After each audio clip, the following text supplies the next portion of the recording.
Yes, thank you, Professor El-Bari, and thank you to the organizers for your invitation to speak here today. I will be talking to you for 10 minutes more about policy than about science, because you have a very scientific conference here with a lot of very good scientific and technical presenters. And I come from a different background. My background is the policy and the economics of systems rather than the science. And I know that Professor Troyes from South Africa is following me, and I know that she knows more about the science of biogas than I will ever know. So let me tell you a little bit about the policies and how we think that this industry fits in to 2030's scenario of a lower greenhouse gas emissions world, of a less fossil fuel intensive world. For those of you who have never heard of our association, let me tell you something about it. We, as Professor El-Bari said, we have been working for the last few years in the international environment, and we are members of and observers of these international groups, all within the United Nations system, and we cooperate with them on a regular basis in terms of sharing information, but also in terms of pushing forward the policies for the biogas industry. We present a lot of reports. This is me last year presenting our recent report in the COP25, which was held in Madrid. We talk with a lot of these international organizations, and of course, like today, we do a lot of events and a lot of networking so that you can talk to each other about this industry, you can talk to our members, and you can exchange science and experience, etc. This is a little map, a little diagram for those of you who are not familiar with the biogas industry, to make it easy for you to understand. And now I know you're all scientists and academics, but maybe you're not familiar with the biogas system. And at the heart of the biogas system is the anaerobic digester, into which biogenic, biodegradable material goes. And sometimes they can be specifically harvested crops, or they can be organic wastes that can come from farming, from our own human sewage sludge, and from our food waste systems, where we have leftovers and unavoidable food waste that needs to be treated. Now, as you know, ladies and gentlemen, around the world, 70% of all our waste is simply landfilled, or even worse, dumped into the open environment.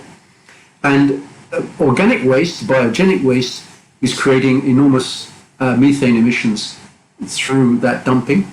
And anaerobic digestion is one way in which we can capture that methane and we can use it usefully. So we digest this waste. We have very different uses, whether that's in transport fuel, whether that's to burn to make electricity, whether it can be put into a pipe to generate heat, or even in developing countries in the rural areas, light. People use them as gas light. And these are fantastic substitutes. Biogas is a fantastic substitute for domestic use, for cooking, instead of having to go out and cut wood down in the more rural areas of developing countries. So the value of this technology is not simply in the energy it produces. It's in the materials that it stops creating greenhouse gas emissions and other pollutants by harvesting them. We also have an output from anaerobic digestion, which is known as digestate, which is the slurry which we can put to soil and which is very rich in nutrients, for example, in nitrogen and potassium. We have to use that carefully because we don't want to pollute our soils, but particularly in more arid countries, that digestate is extremely valuable for farmers and for growing crops. And growing crops is important because if we get our soil systems right, this is where 95% of our food comes from.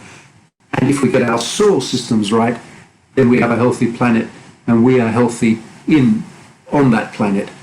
And so putting the right nutrients back to soil is a really important part of having a healthy environment. The beauty about biogas is that you can do this at any scale. So in your picture, you will have on the left northwest corner of your screen, you will have one of the biggest plants in Italy, which treats about 500,000 tons of food and garden waste, making biogas and compost from it, making biomethane on which all their trucks are fueled, and also extracting CO2, which is used in the greenhouses, which you can see on the right of that picture, to grow flowers. On the top right-hand corner, on the northeast corner of your screen, you'll see a company called Nature Energy. This is in Denmark. This is possibly the biggest plant in the world, almost 1 million tons a year of capacity, treating animal slurry from the dairy industry in Denmark, which, as you know, is a huge. In the middle, the long, thin picture, this is a small to medium scale plant here in the UK, treating 20 or 30,000 tons of mixed animal and food waste. And then the two pictures at the bottom, one is a diagram and one is a picture of what looks like a plastic bag. Well, these are very, very small scale biogas installations, which can be used at a domestic level and at a small community sized level. And we see throughout the whole of the world millions, tens and tens of millions of these small scale plants, which you see in the bottom southwest corner or the left-hand bottom corner of your picture in the diagram there, where farming communities, rural communities, are collecting their own food waste, their own animal waste, their own sewage, and in very, very simple storage tanks, making biogas, which they are then using for heating and cooking and for light. And this really is a very, very inexpensive way of creating energy independence in rural areas in developing countries. And the plastic bag you see on the bottom right-hand corner is a more sophisticated way of doing that. That is literally a family-sized unit, and that is now being sold all over the world for particularly people with gardens and people with large families who can make their own gas for their own cooking from their own waste. So we can do this at all sorts of scales. And on a global scale, this is an important industry because if we do this properly and if we do this right, we can actually make a very substantial contribution to the Paris agreements in terms of reducing greenhouse gas emissions. We can make a wonderful series of contributions to the Sustainable Development Goals. Of those 17 Sustainable Development Goals, some 9 of them can be met through the use of biogas. And we see now in the EU, where biogas has been rolled out for some years now, that actually more people are working in the biogas industry than are working in the solar industry. So it is a big generator of employment, a big generator of investments. And lastly, of course, it can help the agricultural community better manage its waste and create more sustainable farming, which is what we all need. We all need that food. So where are we today? Well, you know, wherever you're sitting in the world, there's a lot of confusion because we are going through several conflicting moments in our history. On the one hand, we have technological innovation, which is moving forward faster than at any time in human history. And what that means is that people with old technologies will be very soon out of business. And so they fight to remain in business as long as they possibly can. On the other hand, we have immediate challenges like the COVID pandemic, which is why we are meeting by internet instead of meeting in person. And that challenge means that huge amounts of money have to be put in to the economy and are being put into the economies around the world to safeguard people's livelihoods and to reinvest in a new way forward. And what we do in the next few years will determine all the outputs that we have over the next 30 or 40 years in terms of climate change and technological advancement. So our industry has a wonderful opportunity to fit into this new Green Deal scenario, which we see in the EU, which we see now in America, with Mr. Biden coming back as president, and we will see in many countries around the world. And I know also with Professor El Bari that Morocco is looking at the use of biomass energy there too. So this industry is established, but it still has huge growth potential. But don't forget that we have many challenges as well. And this is the right-hand side of the right-hand column here. We're still giving lots of subsidies in many of our countries to the oil industry. And that oil industry is facing a very rapid decline in its value and stranded assets. And believe me, ladies and gentlemen, you're scientists. I do the lobbying work. I can assure you the oil industry is doing everything it possibly can to delay every possible change into renewable energies that it can. We have the challenge of poor waste management. Now in Morocco you have a reasonably mature system, but I can assure you worldwide, as I said earlier, 70% of waste is simply dumped into open holes in the ground, leaching into our environment. And unless we collect our waste properly and we treat our waste properly, we're going to continue to pollute our environment. And poor waste management also means difficulty in finding the right feedstocks to produce biogas and renewable energy. We have to make sure that we use our digestate, that slurry, in the right place, and we have to make sure that we are clear about what we say. We can only do part of the puzzle that we need for a sustainable future. We can't do everything, and we need to collaborate with all other renewable energies and with all other industries so that we are on a pathway forward together. We can do perhaps 10%, 12% we said, of the reductions of global energy emissions. But the other 90%, we can't do that. So we need to collaborate and tell the right narrative so that that collaboration is possible. There is one unique thing about what is happening today, ladies and gentlemen, and that is that there is an enormous amount of free, what I mean free, I mean interest-free money that is being spent in every major economy in the world. Getting it is very hard, but there has never been an opportunity in human history for us to invest in new technologies like today. So how do we make sure we get that? Well, we have to work together to make sure that we understand that our bio-wastes are a resource and turn them from being a problem into a resource. We have to help our politicians and our policymakers understand that you're not going to meet your greenhouse gas targets without industries like the biogas industry. And help the politicians, help industries understand that there are very few other ways of getting long-term, low-carbon heat from biogas. There are very few other industries that can do that. And we also need to look at the environmental services this industry provides. So it's not just about energy prices and energy costs and energy supply, it's also about getting those wastes out of the environment and putting them into treatment. Now on energy prices you have seen how much they have fallen, and I predicted in 2010 that in 2020 our energy prices would be much lower, and they are. And I predict that they will continue to fall.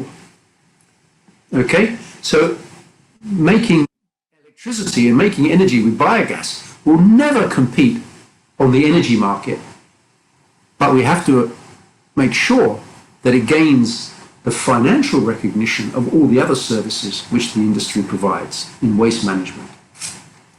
Whilst we move to hydrogen, we move to solar power, we move to wind power, we still need an integrator. We still need a storage, and biogas is an integrator between systems that are intermittent, but also a place you can store energy for future use. And biogas industry is a mitigation tool for fertilizers and putting organic carbon back to soil. A mitigation tool in the sense that you can use less of artificial chemical fertilizers by using the natural fertilizers you get from biogas through composting and through digesting. The connecting factor in all this is not technology. Now, I know most of you are scientists, and Troyes after me will talk about the science, but the connector is money. And actually, we allocate our money still badly. Now, I won't talk about the situation specifically in any one country, but certainly across Europe, but in many countries across the world, we are giving incentives to do the wrong things, incentives to fossil fuels, finance to the oil industry, incentives to incinerate our bio-waste rather than put it back to soil as organic carbon. And we give money to our farmers to use polluting fertilizers, but we give them no money to use natural composts and natural fertilizers. This is ridiculous. And we have to look at the way money flows to be able to sort out these systems and get them right. And one question about money is, people always say to me, is, are you in favor of a carbon tax, David? Well, yes, generally speaking, I am in favor of a carbon tax. And as we saw in the last election in America, there were obviously two very divergent opinions. And one opinion says carbon tax is expensive and it will destroy economic growth.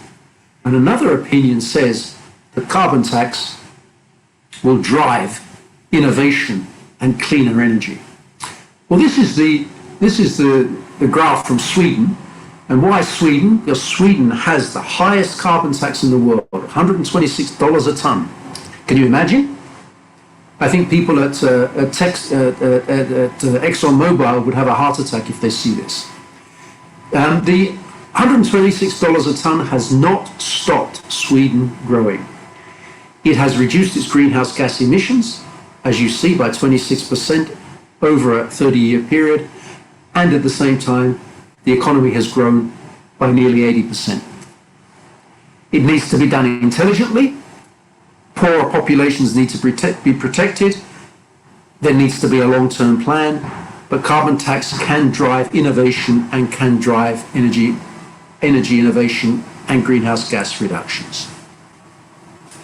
So this is a fantastic opportunity that we all have around the world, ladies and gentlemen.